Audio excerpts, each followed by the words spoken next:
At the beginning of the 85th legislative session, I declared 4 emergency items. First, reforming CPS and our foster care system to keep our children safe. Second, banning sanctuary cities to keep our communities safe. Third, ethics reform to reduce the perception of corruption. And fourth, calling for a convention of states to rein in an out-of-control federal government.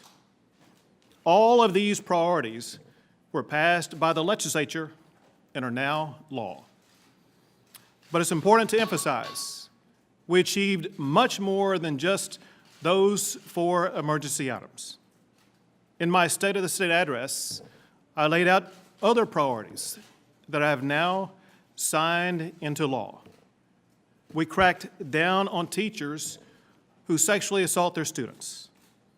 We protected the sanctity of life by prohibiting the sale of fetal body parts, by requiring the burial of fetal remains, and by outlawing dismemberment abortions.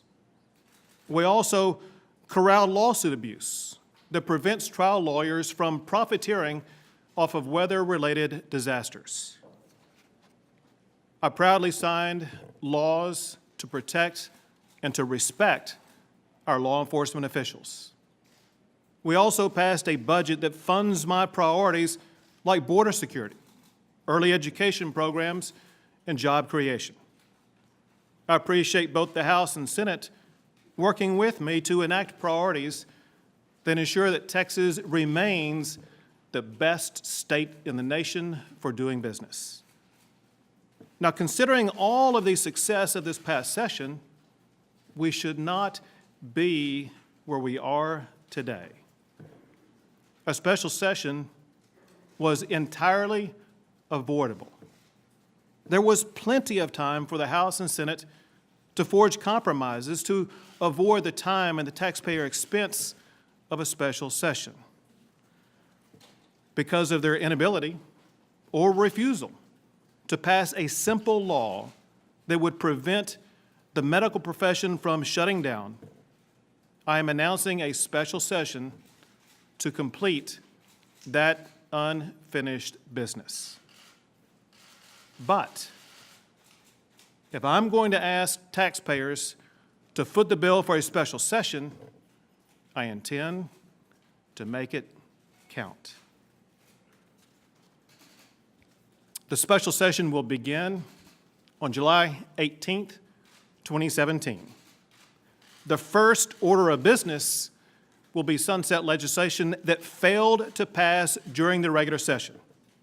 This is necessary legislation to keep state agencies like the Texas Medical Board functioning and operating. Without this legislation, Texas would be unable to license new doctors or to regulate the practice of medicine. Unfortunately, it was used as political fodder during the regular session rather than the must-pass legislation that it is. To ensure its passage, the sunset bills will be the only legislation on the special session until they pass out of the Senate in full. The Lieutenant Governor has assured me what he has stated publicly. He can pass sunset legislation out of the Senate in no more than 2 or 3 days. After the sunset legislation passes out of the Senate, the following 19 items will be added immediately to the special session for the House and Senate to vote on. Nothing is more important than our children. Their future and our future is shaped by the quality of their education. My job as governor is to ensure that we attract and we retain the best and brightest educators. Too many of our great teachers are underpaid. Too many potential teachers work elsewhere because teacher pay is too low. Texas must do better. We must do better to attract and retain quality teachers in our classrooms. I want that process to begin now, during this special session. I want legislation on my desk that increases teacher pay by $1,000. To achieve that, Texas doesn't need to spend more. We just need to spend smarter. The pay increases can easily be achieved by passing laws that reprioritize how schools spend money, and we can do that without taxpayers spending a penny more. Now, to ensure that our public schools attract and retain the very best, I also want legislation that gives administrators greater flexibility in their hiring and retention practices. Principals and administrators should have the tools to retain and to reward the very best teachers and to replace those who are ineffective. Now, one way to improve teacher pay for the long term is to overhaul our outdated school finance system. We spend too much money on bureaucracy and overhead and too little money where it's needed in the classroom. To kickstart school finance reform, I want legislation creating a Texas Commission on School Finance Reform like Senate Bill 2144 by Senator Larry Taylor. The commission will work throughout the interim on solutions to our failed Robin Hood program, and it will craft serious reforms for our broken school finance system. While we are working to improve education, we should also provide better opportunities for students with special needs. I've talked with countless parents who shed tears of joy when talking about the potential for them to be able to choose the school that is best for their child's needs. Those parents, they need our help. Their children deserve it. During the regular session, Representative Simmons authored a bill that would have addressed this issue, but that bill never made it to the House floor. I want to give this bill another shot.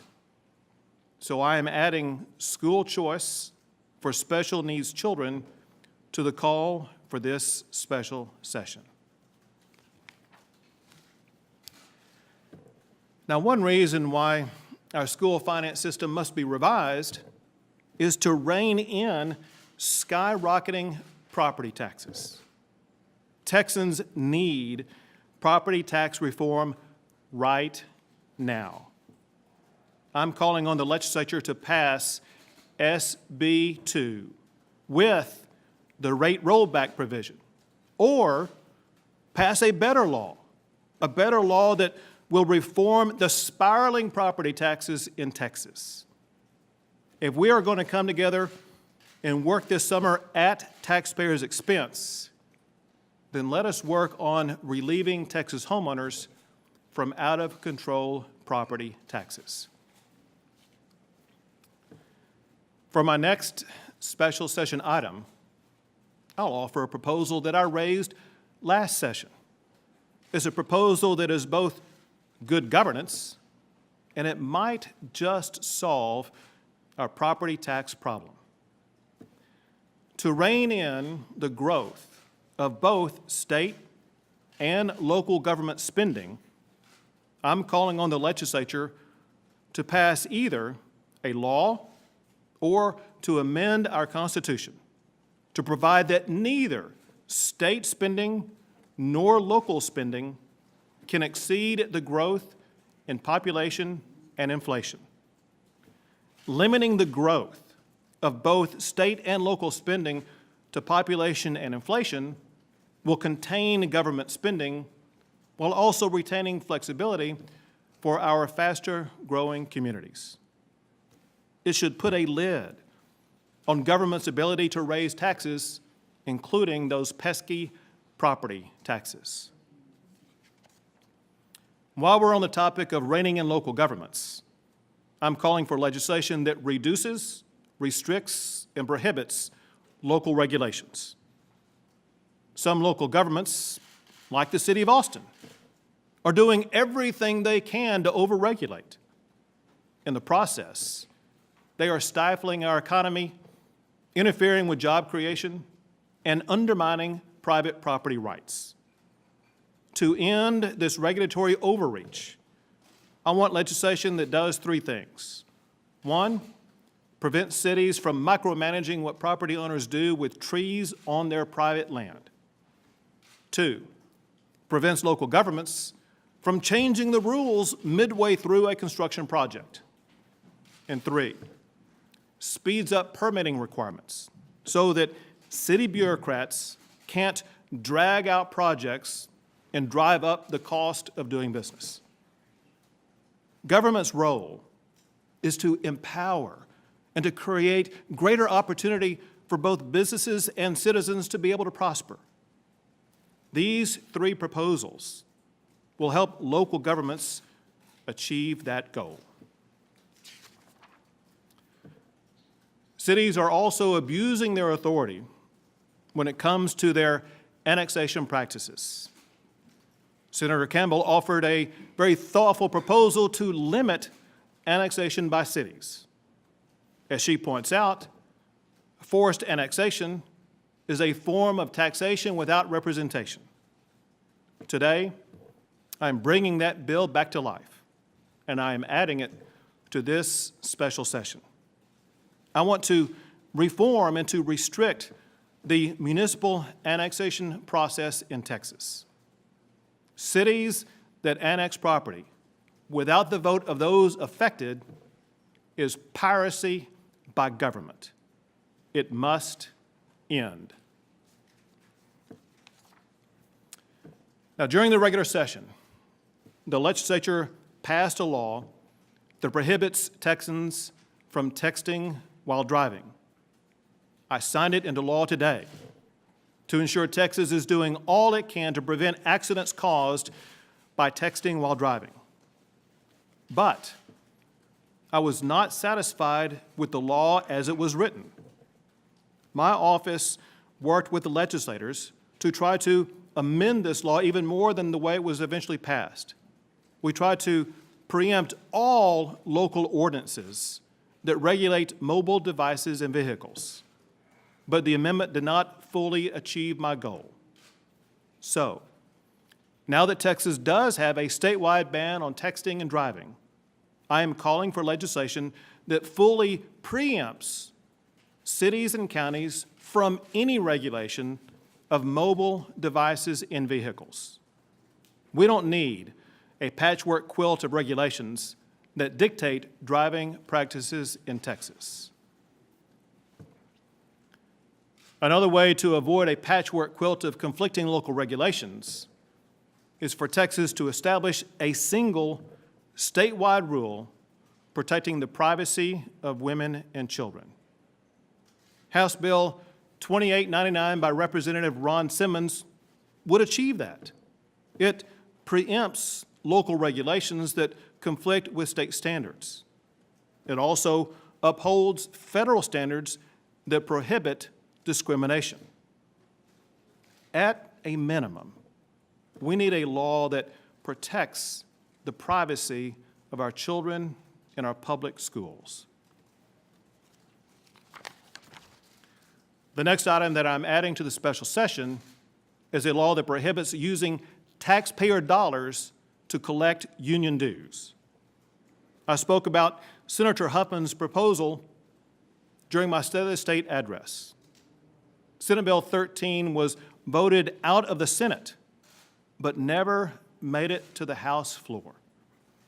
With the extra time that we have together this summer, I want legislation to redouble its efforts and get a bill to my desk that prohibits both state and local governments from deducting union dues from public employees' paychecks. We must also use this opportunity to do more to protect our unborn children. I applaud the legislature for passing landmark pro-life legislation during the regular session. But there's more we can do, more we must do. During my State of the State address, I called for a law to prohibit local governments from funding abortion providers with taxpayer dollars. That legislation never passed the House, and it never received a hearing in the Texas Senate. I am adding to this special session legislation that will prohibit state and local governments from providing taxpayer funds to abortion providers. I'm also adding other pro-life initiatives that did not make it to my desk during the regular session. This includes Senator Larry Taylor's pro-life insurance reform. It also includes legislation by Representative Capriglione, including the Hughes Amendment, to strengthen reporting requirements when health complications result from abortions. It also includes legislation by Representative Greg Bonin to strengthen patient protections related to do not resuscitate orders. The next item for the special session is legislation to crack down on mail ballot fraud. As Attorney General, I prosecuted countless cases of mail ballot fraud, and yet problems still persist today, and reform is critically needed. The election fraud under investigation in Dallas is just the latest example. Dallas County District Attorney Faith Johnson is investigating mail ballot vote fraud with about 700 mail-in ballots that are in question. A West Dallas senior citizen said this: "Somebody that would be defrauding senior citizens like that really needs to be locked up." I agree. I want legislation that toughens penalties on mail ballot vote fraud and makes it harder for that crime to be committed in Texas. Another very important bill that failed to cross the finish line during the regular session was legislation by Senator Kolkhorst that would have extended the Maternal Mortality Task Force. The task force investigates and studies pregnancy-related deaths in Texas. Armed with the information and insight provided by the task force, our healthcare system can target better treatments for diseases such as diabetes, high blood pressure, and postpartum depression. It can help us to address the leading causes of pregnancy-related deaths. To protect women in Texas, I'm calling on the legislature to complete their work and to pass legislation to address the maternal mortality rate in Texas. To recap, the special session will begin on July 18th, 2017. The day that sunset legislation passes out of the Senate, all of these other items will be added to the special session. Legislators have 6 weeks to prepare for the special session, and then another 30 days to pass these proposals. If they fail, it's not for lack of time. It would be because of a lack of will. I expect legislators to return with a calm demeanor and with a firm commitment to make Texas even better.